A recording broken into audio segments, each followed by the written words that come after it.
Bueno, ahora vamos a hablar de storytelling, de narrativa, de esa capacidad maravillosa que tenemos los humanos de escuchar y de contar historias. Si yo os pongo una imagen y os digo, yo soy tu padre, lo más probable es que enseguida seréis capaces de representar qué significa y en qué contexto se mueve. Esa capacidad tan poderosa tienen las historias, la narrativa. Yo os voy a contar una pequeña historia. Había en los años 70 un director de cine jovencito con mucho talento, pero que no era capaz de hacer de sus cortos y de sus películas algo personal. Eran muy frías, eran muy distantes. Hasta que tropezó con un libro que se llamó El héroe de las mil caras, de Joseph Campbell. En este libro, Joseph Campbell se dedica a recoger todas las mitologías universales y reconocer los aspectos comunes que se encuentran en todas ellas, con la idea del subconsciente colectivo que todos los humanos compartimos.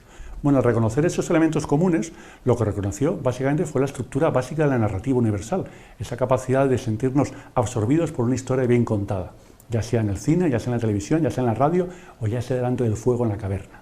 ¿De acuerdo? Bueno, pues una vez que consiguió dar con este libro y se lo empapó, este pequeño joven director de cine con mucho talento fue capaz de crear una saga que revolucionó finalmente lo que era el cine y la historia del cine a posteriori. Aquí le podéis ver con el señor Don Obi-Wan Kenobi. ¿Qué es importante también de la narrativa?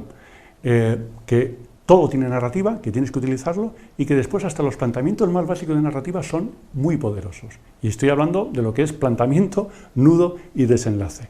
Hay una cosa muy popular en Internet y en la comunicación troceada que vivimos hoy día, que son las citas. Bueno, las citas también tienen planteamiento, nudo y desenlace. Por ejemplo, planteamiento. No te preguntes qué puede hacer tu país por ti. Pausa, nudo, ¿qué vas a decir después? Y el desenlace. Pregúntate mejor qué es lo que puedes hacer tú por tu país.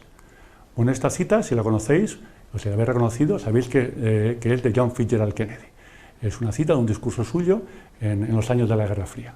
Bueno, sin meternos en eso, es muy importante lo que es dar una estructura básica y relacionada con el storytelling, con la capacidad de contar historias, incluso lo que es solamente planteamiento, nudo, desenlace, incluso contar historias en vuestra propia comunicación, ¿vale? Y ahora que os he dicho que todo tiene narrativa, o que todo se puede conceptuar desde la narrativa, también hay que tener en cuenta una cosa importante, que todo tiene su metanarrativa. Y su metanarrativa quiere decir que dentro del contexto en el que tú estás contando algo, hay un contexto superior que te sirve todavía para dar mejor significado al mensaje que quieres mandar, o ser más eficaz con ese mensaje a través de ese medio. Estoy hablando de la marca personal. De ser capaces de utilizar también tu marca personal, de ser capaz de utilizar esa relación a largo plazo con la gente con la que te quieres comunicar para crear también una historia a partir de eso. Os voy a presentar, no sé si lo conocéis, a Chema Alonso. Chema Alonso es un hacker famoso, un hacker ético, que trabaja en Telefónica y que a día de hoy es uno de los grandes gerifaltes de Telefónica. Bueno, pues Chema Alonso siempre se utiliza su gorro para relacionarse con cualquier medio de comunicación. Es parte de su storytelling, de su narrativa, la de hacker malvado que se ha vuelto bueno y que ahora trabaja para Telefónica. Esa es su línea narrativa, que es su metanarrativa. Eso también hay que tenerlo en cuenta, sobre todo si queremos sacarle partido a lo que es la marca personal. Es complicado, difícil, es una inversión a largo plazo, pero es importante tenerlo en cuenta. Y por último, y ya para acabar, os voy a dar dos secretos para hacer todavía más eficaces lo que es la narrativa. Primero, la memorabilidad.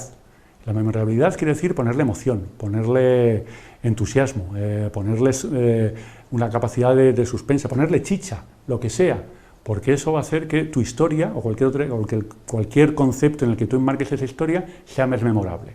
Y la segunda parte, la sorpresa. La sorpresa es fundamental. ¿Sabéis por qué? Porque dentro de la narrativa nos sentimos muy a gusto dentro de ese pequeño barco que nos va llevando por aguas ya muy conocidas. Pero cuando ya conocemos el final de la historia, eso nos aburre.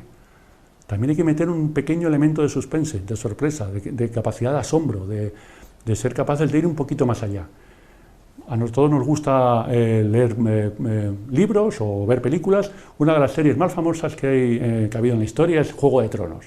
Y es tan buena y es tan conocida y es tan reconocida porque nadie sabe nunca qué personaje va a morir en el siguiente capítulo. Esa capacidad de sorpresa es la que nos engancha. Bueno, pues utilízalo también en tus historias. Y eso es todo.